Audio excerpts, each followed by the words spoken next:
Congratulations Ireland और UAE को कि उन्होंने T20 वर्ल्ड कप 2022 के लिए क्वालिफाई कर लिया है। जी हाँ, आयरलैंड और यूएई बिल्कुल जिस तरह से इन्होंने शुरुआत की थी और जिस तरह का ये पूरा थ्रू आउट उनका ये सफर रहा है T20 वर्ल्ड कप क्वालिफायर्स में, आयरलैंड और यूएई बहुत बिग कॉन्ग्रेचुलेशन कि आप T20 वर्ल्ड कप 2022 के लिए क्वालिफाई कर चुके हैं। बिल्कुल एट द एंड हम कह सकते हैं कि डिजर्विंग विनर्स इस T20 वर्ल्ड कप क्वालिफायर्स में निकल कर आए हैं। डिजर्विंग क्यों है, किस वजह से है, ये तो आगे जरूर बात होगी, लेकिन यहाँ पर मोस्ट डिसअपॉइंटिंग परफॉर्मेंस इस मोमेंट पे जाकर अगर किसी टीम ने की है तो वो है नेपाल और ओमान।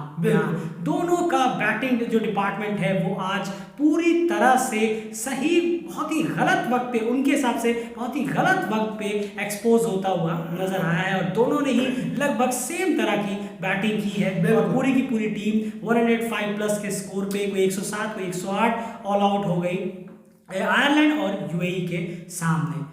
क्लियर नजर आता है यहाँ पर। अगर मैं ओमान की बात करूँ, ओमान के बारे में शुरू से ही लगा था कि ओमान इस बार क्वालिफाई नहीं करेगा।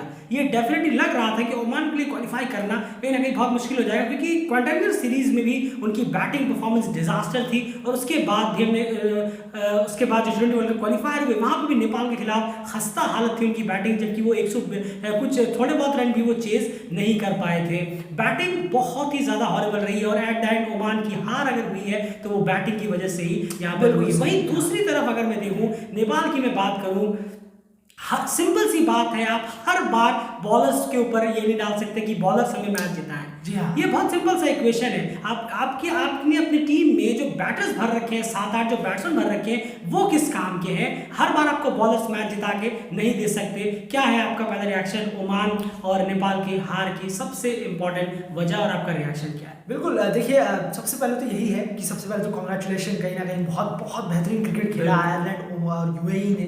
जिस तरीके से थ्रू आउट द क्वालिफायर उन्होंने अपना दबदबा बनाए रखा, थोड़ा सा आयरलैंड दबी, आयरलैंड कमियों के बावजूद भी एक चैंपियन की तरह खेली है और निकल के आई और सीधा क्वालिफाई किया है। आयरलैंड ने ये दिखा दिया एट द एंड कि हम टेस्ट प्लेइंग मेंबर ही हैं और आप एसोसिएट टीम है।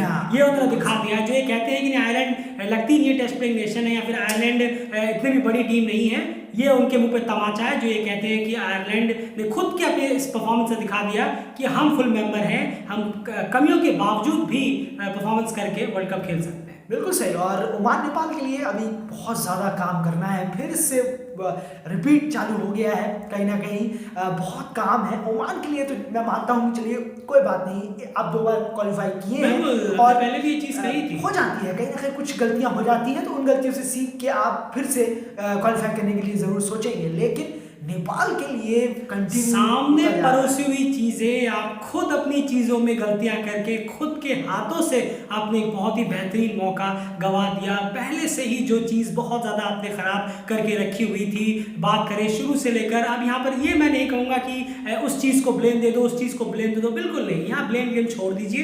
आपने यहाँ पे एक मैच में बैटिंग डिस्प्ले बहुत ही खराब हुआ, लेकिन इसका जो बेस तैयार किया था ना, जो खराब जो होना था, इसका जो बेस था, वो आपने शुरुआत कर दी थी क्वार्टर सीरीज से ही। आपने प्लेयर्स के अंदर वो भरोसा जगाने में नाकामयाब रहे कि वो जाकर किसी भी डाउन में जाके परफॉर्म कर सके। और बैटिंग डिस्प्ले ये हाल रहा है नेपाल क्रिकेट टीम का कि वो 107-8 रन के अंदर कहीं ना कहीं पूरी की पूरी टीम ऑल आउट होती हुई नजर आई यूएई के सामने। आप अपने बैटिंग का डिस्प्ले देखिए, इसी यूएई के सामने बहरीन जैसी टीम ने 170 लगभग, यानी बहरीन ने लगभग ये स्कोर चेज कर लिया था। कल वो पहले बैटिंग कर रहे थे, 170 प्लस का उन्होंने स्कोर टांगा और वहीं पर आपका हाल यूएई के सेम बॉलर्स के सामने ये हाल रहा है। बिल्कुल। और ये यकीन नहीं होता है कि बहरीन ने जिस तरीके से बैटिंग की, बहरीन ने जिस तरीके से सामना किया यूएई के बॉलर्स का, नेपाल नहीं कर पाया। नेपाल इतनी पुरानी टीम, इतने अच्छे उनके पास प्लेयर्स, बहरीन से तो कई गुना अच्छे प्लेयर हैं, ऐसा लगता था, उम्मीद थी, लेकिन सब कुछ जब देखने के बाद सब कुछ बदल गया, नजरिया बदल गया कि कहीं ना कहीं आपके प्लेयर बहरीन से कई गुना कमजोर नजर आते हैं अगर बैटिंग यूनिट की बात करें। बिल्कुल, बहुत ज़्यादा निराशाजनक भी है एज अ क्रिकेट फैन, क्योंकि हम चाहते थे कि नेपाल ज़रूर पहुंचे वर्ल्ड कप में, लेकिन खैर, लेकिन सबसे बड़ी बात है, एक चीज़ मैं ज़रूर कहना चाहूँगा मैं रिक्वेस्ट करूंगा कैन से भी और जितने भी वहाँ पर अरेंजमेंट है मैनेजमेंट है, प्लीज़ आप डोमेस्टिक क्रिकेट को अपने बंद करा दीजिए तो ज़्यादा बेहतर होगा, क्योंकि डोमेस्टिक क्रिकेट से आपके किसी को भी फायदा होता हुआ नज़र नहीं आ रहा है। डोमेस्टिक क्रिकेट में क्लियर नज़र आता है कि जो आपके जो यंग प्लेयर्स हैं वो एक तो आपको उनको पहले बहुत ज़्यादा नरिश करने की ज़रूरत है, बहुत ज़्यादा प्लेटफॉर्म से मैचेस खिलाने की ज़रूरत है, आपकी टीम को मैचेस बहुत ज़्यादा खेलने की ज़रूरत है ताकि उनको वक्त के साथ साथ मैचेस हो, एक्सपीरियंस हो और वो लगातार मैच को बेहतर खेले। बैट्समैन को ये नहीं पता है कि उन्हें किस बॉल में क्या शॉट लेना है। चाहे मैं अगर बात करूं जितने भी यंग प्लेयर्स हैं, लोकेश बाम आ रहे हैं, एक विकेट गिरा है पहले ही ओवर में और जो उन्होंने शॉट खेला वो बिल्कुल भी समझ से परे है। आपको वन डाउन भेजा गया है और आपका शॉट सिलेक्शन आप देखिए, ये चीज़ें सिखाई जाएंगी, ये आपको खुद से नहीं आएगा, क्योंकि आप जाहिर सी बात है आपके अंदर टैलेंट है खेलने का, लेकिन बहुत सारी चीज़ें हैं कि किस प्लेटफॉर्म में किस तरह से बैटिंग करनी है वो आपको कोच सिखाएंगे, वो आपको डोमेस्टिक क्रिकेट में सिखाया जाएगा।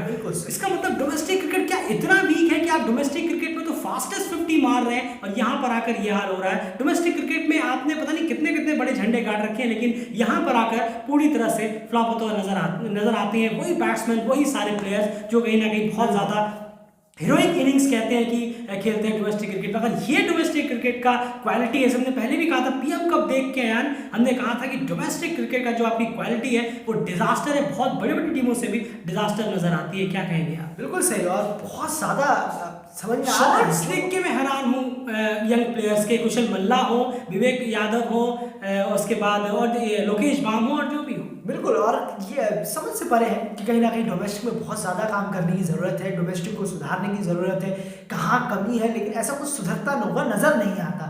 2014 में भी जब वर्ल्ड कप पहुँचे थे उसके बाद थोड़े बहुत प्लेयर ही निकल के आए हैं। ऐसा नहीं है कि प्लेयर ज़्यादा से ज़्यादा कराने की कोशिश है कि डोमेस्टिक का लेवल थोड़ा बढ़ाया जाए, क्रिकेट को ज़्यादा बढ़ाया जाए, पीएम कप हो, एवरेस्ट प्रीमियर लीग हो, साथ साथ में 2-3 कप और चलाए जाए। जितना ज़्यादा बिजी होंगे प्लेयर उतना ज़्यादा उन्हें सीखने का मौका मिलेगा। लंबे फॉर्मेट के डोमेस्टिक को चलाना चाहिए, ना कि छोटे फॉर्मेट के डोमेस्टिक चलाएंगे यही हासिल होगा। कभी भी आओ, कभी भी अपने विकेट की वैल्यू वो लॉन्गर फॉर्मेट में ही समझ में आती है, शॉर्टर फॉर्मेट में कभी समझ में नहीं आएगी। बिल्कुल, डोमेस्टिक क्रिकेट की क्वालिटी बहुत ज़्यादा वीक है, इससे कहने का पता चलता है। यहाँ पर एक कोई प्रॉपर प्लानिंग नहीं होती कि किस डाउन पर किस तरह का शॉट मुझे खेलना है, सिचुएशन क्या है टीम की उसके हिसाब से बिल्कुल भी नहीं। बहुत ज़्यादा डिसअपॉइंट किया, अगर हम शुरू से कहें कुशल भुरतेल हो, आसिफ शेख ने तो बहुत ही ज़्यादा डिसअपॉइंट किया है। इस थ्रू आउट द सीरीज में बहुत उम्मीद थी आसिफ शेख, लेकिन उन्होंने पूरी तरह से डिसअपॉइंट किया है फ्रॉम बैट, बहुत ज़्यादा डिसअपॉइंट किया है। किस तरह की बॉल को वो कहाँ शॉट ले रहे हैं कोई मतलब समझ नहीं, लग ही नहीं रहा कि ये वो आसिफ है।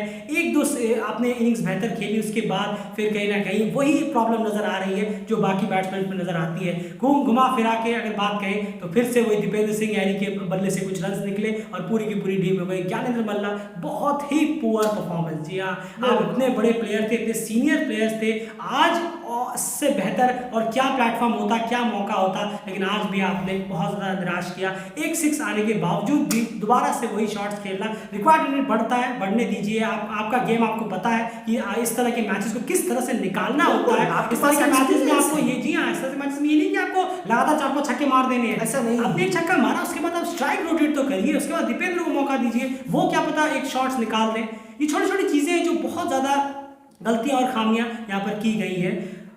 दूसरे फेज की अगर बात करूं एंड अगर मैं यहाँ पर देखूं, कुशल भुरतेल एक तरफ शतक मारते हैं, दूसरी तरफ जैसे ही थोड़ी सी अच्छी क्वालिटी की टीम आती है और प्रेशराइज मैच आता है वो भी डालते हुए नजर आते हैं। मुझे ऐसा लगता है कि छोटे टाइम पे बहुत ज़्यादा ओवरहाइप हो गए कुशल भुरतेल। एक नीदरलैंड के खिलाफ बहुत बेहतरीन इनकी इनिंग गई थी, लेकिन उसके बाद हमने उनको तो डोमेस्टिक में भी वो नहीं चलते हैं, ईपीएल में भी नहीं चले और यहाँ पर भी क्रूशियल मोमेंट पे वो फ्लॉप होते हुए नजर आए। बिल्कुल, और प्लेयर्स ला रहे हैं, परफॉर्म नहीं कर रहे हैं, इससे और क्या समझ में आएगा? एक ही मैसेज जा रहा है। हाँ, बिल्कुल सही, बहुत ज्यादा कहीं ना कहीं करें क्या? चलिए हमने इन्हें ले आए, हम प्लेयर को चेंज कर लिया यार, हम ओपनिंग को बदल दिया, हमने वन डाउन सब बदल दिया, आखिर दिक्कत कहाँ है? एग्जैक्टली यही दिक्कत आप देखिए थोड़े लार्जर स्केल पे अगर आप जाएंगे तो इंग्लैंड के साथ हो रही है।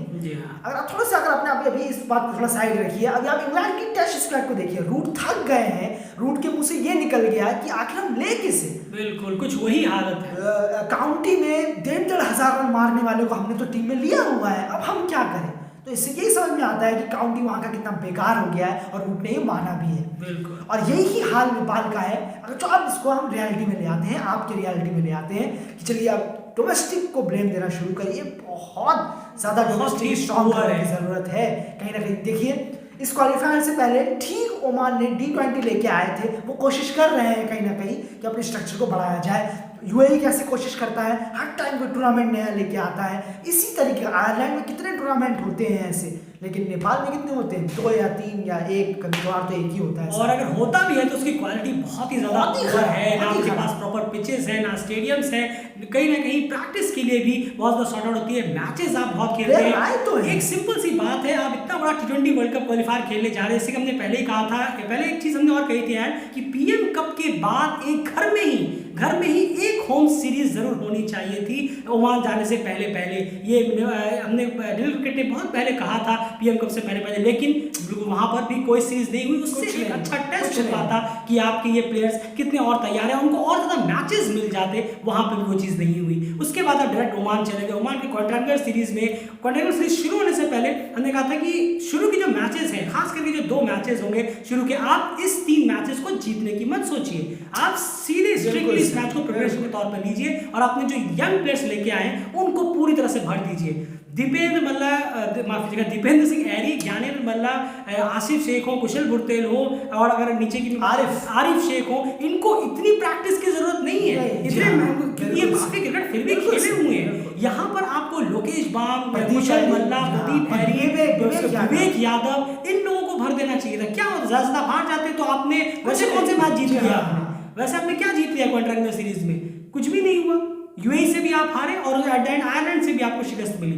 तो अगर आप इन प्लेयर्स को लेते तो उन्हें कम से कम खेलने का मौका मिलता। वो समझते कि ये बॉलर्स कैसे हैं, इनको ग्राफ कैसे खेलना है। अब सीधे विवेक कुमार यादव को के T20 वर्ल्ड कप क्वालिफायर्स के मेन मैच में उतार रहे हैं ओमान के खिलाफ। वहां पे आप एक्सपेक्ट कर रहे हैं कि लड़का एकदम से कुछ बड़ी इनिंग खेल दे। थोड़े मौके आपको दीजिए। कुशल मल्ला को आपने ढेरों मौके दिए, वहां पर वो लगातार फ्लॉप होते गए। लेकिन वहीं पर अगर आप यंग प्लेयर्स को देते तो शायद कुछ बेहतर हो पाता। लेकिन फिर भी मैं कहूंगा कोई ब्लेम यहाँ पे करने की जरूरत नहीं है। स्ट्रिक्टली डोमेस्टिक क्रिकेट बहुत ज्यादा पुअर है। वहां से जो भी प्लेयर्स निकल कर आ रहे हैं उनका जो इंटरनेशनल परफॉर्मेंस है वो डिजास्टर करीब है। इसीलिए आज भी घूम फिर के अगर हम बात करें, दीपेंद्र, संदीप, वही सब नाम, करण, सोमपाल, यही सब नामों के इर्द गिर्द नेपाल घूम रहा है। नए प्लेयर प्रोड्यूस आप 8 साल में कर ही नहीं पाए संदीप के अलावा। क्या कहेंगे आप? नहीं, बिल्कुल, अब कहने के लिए कुछ है नहीं, कहने के लिए कुछ नहीं है। बहुत खराब परफॉर्मेंस हुआ है। यूएई की शानदार परफॉर्मेंस हुई है।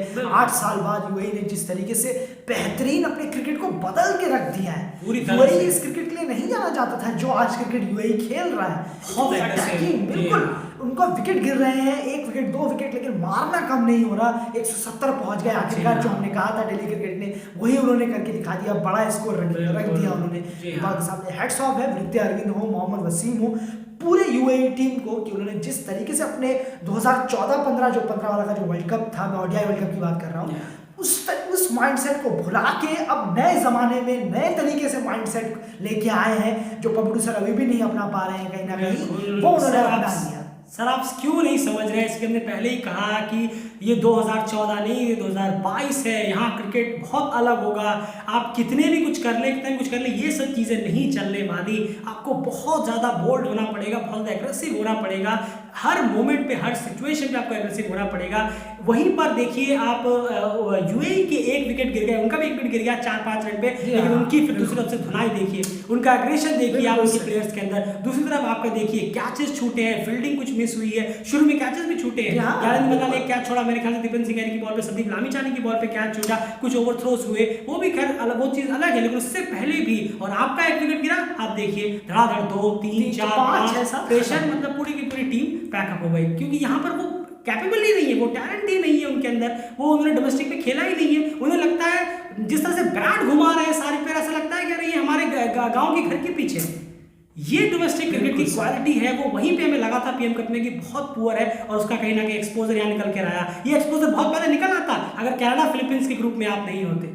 ये अगर आप उस ग्रुप में होते ना, तो ऐसा लग रहा है कि नेपाल शायद क्वालिफाई तक नहीं कर पाता सेमीफाइनल में, क्योंकि नसीब अच्छा था कि वो इस ग्रुप में थे। ओमान को हराकर उसके बाद 2 उन्हें इजी टारगेट मिल गए। बिल्कुल, फिलीपींस अगर उनके ग्रुप में होता, क्या यूएई के ग्रुप में होता, और बहरीन अगर नेपाल के ग्रुप में होता, तो बहुत सारा डाउट था कि हो भी पाता है या नहीं क्वालिफाई कहीं ना कहीं।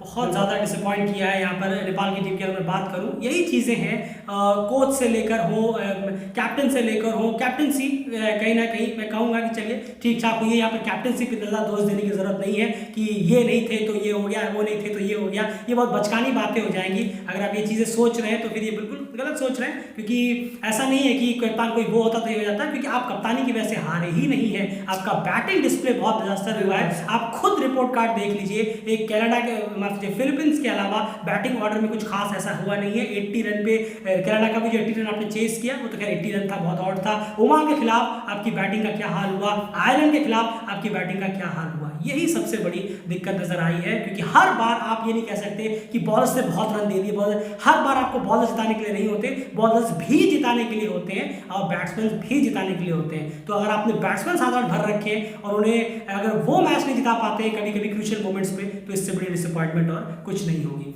आयरलैंड की बात करना चाहूंगा यार, आज थोड़ा बहुत मिडिल ऑर्डर का चला है, डिनाजी रन मारे हैं, मैकग्रेन ने रन मारे हैं, ट्रैक्टर ने भी कुछ योगदान दिया है। और फाइनली क्योंकि 160 जैसे वो पहुंचे थे, हमें लगा था कि नहीं हो गया, क्योंकि ओमान की बैटिंग, जैसे कि हमने पहले ही कहा, ओमान जैसे कि हमने वापस से पहले ही हमने कहा था कि ओमान की बैटिंग ज्यादा खराब है और वो क्लियर आज भी नजर आई। मैच में हमने कहा था कि 145 से 50 के अंदर यूएई को रोकना होगा नेपाल को, अगर उन्हें मैच में किसी भी हाल में बने रहना है।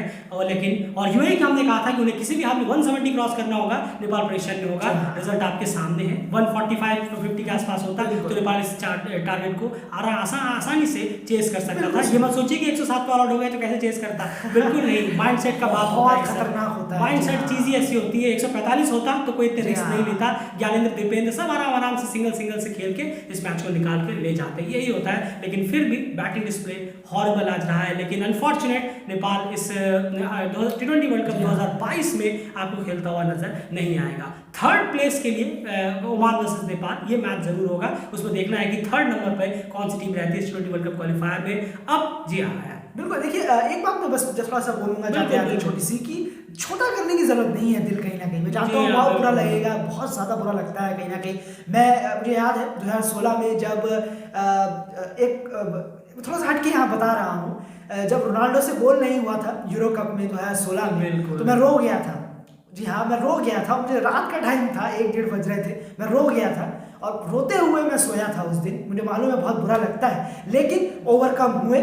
आखिर यूरो कप भी 2016 में जीता, पुर्तगाल ने जीता था। लेकिन अब इस बात को मैं थोड़ा सा चेंज कर देता हूँ, छोटा करने की जरूरत नहीं है दिल।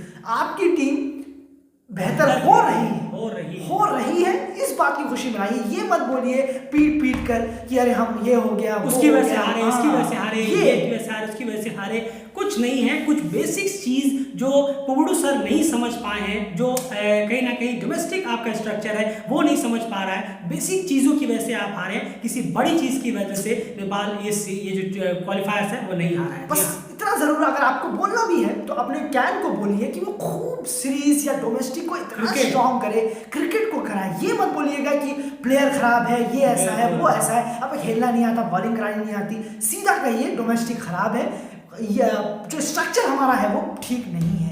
ये नहीं कि प्लेयर खराब है अब इसको निकाल, ये टीम में नहीं होना चाहिए, खबरदार ये टीम में ऐसा नहीं है। टीम का सपोर्ट जरूर करिए। आगे आने वाले बहुत मैचेस हैं, बहुत अचीवमेंट होंगे आगे जाके। ये आखिरी नहीं है, दुनिया खत्म नहीं हो रही है यहाँ। बिल्कुल जी, दुनिया खत्म नहीं हो रही है। ओडिया वर्ल्ड कप के लिए भी आप पूरी कोशिश करिए। और उसके बाद 2024 में ना सही 2022 में जब इतना इंतजार किया, 2024 में 20 टीम्स की पार्टिसिपेशन है और 16 करीब रैंक के हिसाब से जाएंगे, तो वहां पर डेफिनेटली उम्मीद है कि नेपाल बहुत ही बेहतरीन करता हुआ आगे जाएगा। और वहीं पर ओमान की अगर बात करें अयान, तो ओमान के लिए दो, जैसे हमने कहा था कि खोने के लिए किस टीम के पास ज्यादा है, किस टीम के पास कम है। डेफिनेटली ओमान अगर नहीं भी पहुंचा इस वर्ल्ड कप में तो बहुत सारी चीजें देखने के लिए है उनकी, जरूर ठीक करने की जरूरत पड़ेगी। लेकिन उनके पास अभी एक एडवांटेज है कि वो ओडीआई वर्ल्ड कप की जो वर्ल्ड सीरीज चल रही है उसमें वो टेबल टॉपर है और वो बेहतर करे और 2 बार अभी वो वर्ल्ड कप खेलेंगे। वर्ल्ड कप में जो उनकी परफॉर्मेंस हुई थी T20 वर्ल्ड कप में, उससे भी ये लगा था कि नहीं यार अगला एक और वर्ल्ड कप खेलने के लिए अभी हम तैयार तो बिल्कुल नहीं है, और वो ये रिजल्ट नजर भी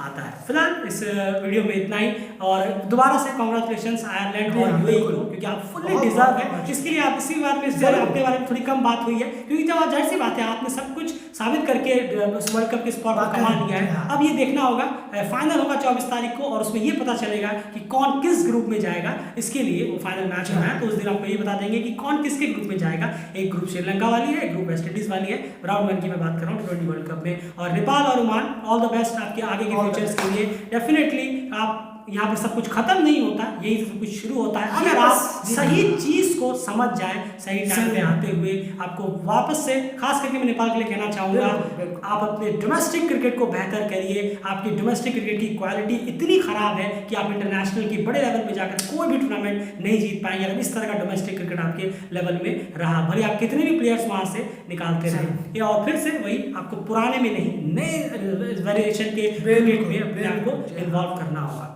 प्लीज वीडियो को लाइक जरूर करिए और रिक्वेस्ट होगा आपके दिल में जो भी कुछ है आप कमेंट बॉक्स में कह सकते हैं। जरूर बताइए आपको क्या लगता है कि क्या सबसे बड़ी वजह रही है नेपाल और ओमान के इस टूर्नामेंट में हार की वजह से। जैसे मैंने पहले ही कहा, देखना चाहूंगा मैं क्या कि सबसे मैच्योर्ड कमेंट किस व्यूअर का आता है, मैं वही देखना चाहूंगा। मैं जानता हूँ कोई कुछ प्लेयर को दोष देगा, कोई कप्तान को दोष देगा, कोई इसको दोष देगा, कोई कहेगा ये होना चाहिए था, कोई कहेगा वो होना चाहिए था। ये इंडियन टीम भी जब बाहर होती है तब भी सब यही करने में लगे हुए थे, लेकिन रीजन नहीं, आपकी सोच थोड़ी ऊपर। बिल्कुल, मैं वही देखना चाहूंगा कि सबसे मैच्योर्ड कमेंट आखिर किसका आता है, कि कौन बिल्कुल सही जगह पर हिट कर पाता है कि हाँ क्या सबसे बड़ी वजह रही है। फिलहाल इस वीडियो में इतना ही। बने रहिए डेली क्रिकेट चैनल के साथ, चैनल को सब्सक्राइब जरूर कर लीजिए और देखेंगे कि 3rd नंबर की बेस्ट टीम इस T20 वर्ल्ड क्वालिफायर में कौन होती है और फिर उसके बाद तो नंबर 1 टीम भी देखना ही होगा, आयरलैंड और यूएई में से कौन सी होती है। फिलहाल इस वीडियो में इतना ही। चैनल सब्सक्राइब जरूर करते हुए जाइएगा और फिर से दिल छोटा मत करिए।